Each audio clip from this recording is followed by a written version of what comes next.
जय मसीह सभी को। मैं आज आपको थोड़ा साइंस ऑफ गॉड की तरफ लेके जा रहा हूँ।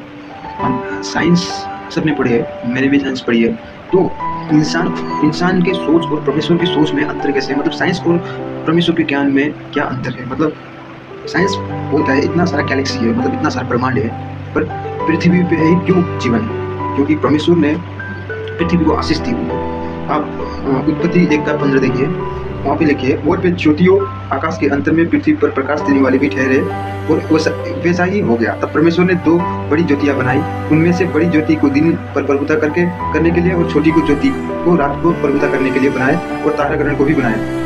मतलब आकाश के अंतर में पृथ्वी पर प्रकाश देने वाले भी ठहरे, मतलब आकाश के अंतर में पृथ्वी पर ही उन्होंने तारागण भी बनाए और आपका तारागण बनाए, सब बनाए, मतलब ब्रह्मांड बनाए। पर उन्होंने पृथ्वी पर ही वचन बोले, जो वचन पृथ्वी पर बोले गए उस वचन से जीवन उत्पन्न हुआ, मतलब एक जीवन हो गया। मतलब चंद्रमा देखिए, चंद्रमा में अभी तक कितने साइंटिस्ट लोग जा रहे हैं, उसमें ना हवा है, ना पानी है, ना कोई इंसान जीने के लिए जगह है, फिर भी इंसान जा रहा है वहाँ पे अपने प्रकृति की तरफ से ऑक्सीजन पहन के जा रहे हैं, वो जा रहे हैं। उस चंद्रमा में परमेश्वर ने आशीष नहीं दी। परमेश्वर ने लिखा है अंतर में पृथ्वी पर प्रकाश देने वाली, बस पृथ्वी पर ही लिखा है। तारागण भी लिखा, तारागण भी बनाया है, पर उसमें आशीष नहीं है। तो इंसान और प्राकृतिक के रिश्ते क्या है?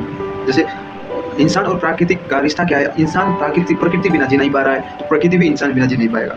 परमेश्वर ने ऐसे ही स्वरूप में बनाया है। परमेश्वर को वचन आप उत्पत्ति 1:26 में देखिए, फिर परमेश्वर ने कहा हम मनुष्य को अपने स्वरूप के अनुसार अपनी समानता में बनाए। मतलब परमेश्वर ने हम बोले, उस टाइम इंसान नहीं थे, जब इंसान बनाने वाले टाइम था।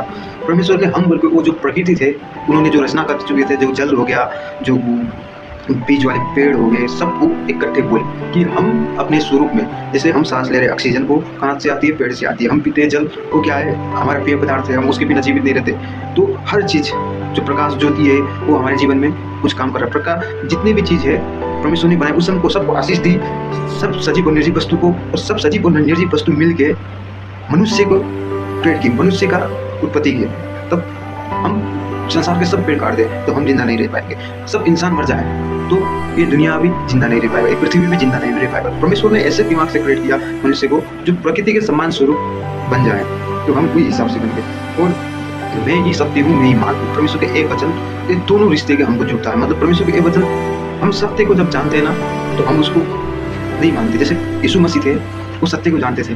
कितना प्रचार किया यीशु मसीह ने, कितना सभाओं में जाके इंसान को बोल, वो कितने सभाओं में जाके इंसान को बोल रहे मैं ही सत्य हूँ, मैं ही मार्ग हूँ। पर इंसान जानता है सत्य क्या है, इंसान को सत्य पता है, पर इंसान उस सत्य में चल नहीं पाएगा, क्योंकि वो अपने शरीर के बस में हो चुका है। मतलब अपने शरीर की सुनता है, वो दारू पीने में मस्त रहता है, वो सिगरेट पीने में मस्त रहता है, वो पत्तेबाजी करने में मस्त रहता है, वो सब अपने शरीर की आज्ञा से चलने लग चुका है। तो इंसान क्या हो गया है? अपने शरीर के बस में हो गया। तो परमेश्वर क्यों आए? यीशु मसीह आके क्या कहे? जो सत्य में हूँ, मार्ग में हूँ, जो मेरे मार्ग में चलेगा वो अनंत जीवन पाएगा।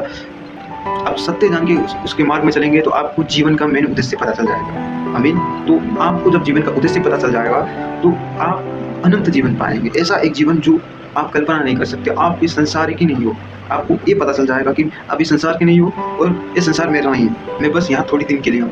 तो मेरे को जाना है कहीं और जगह की तैयारी करना है, मतलब स्वर्ग का। तो ये संसार सत्य नहीं है। परमेश्वर ने जो बोला है, मसीह ने जो बोला है, मैं ही सत्य हूँ, मैं ही मार्ग हूँ, जो यीशु मसीह के द्वारा प्रवेश करेगा वो अनंत जीवन पाएगा। आमीन, हालेलुया।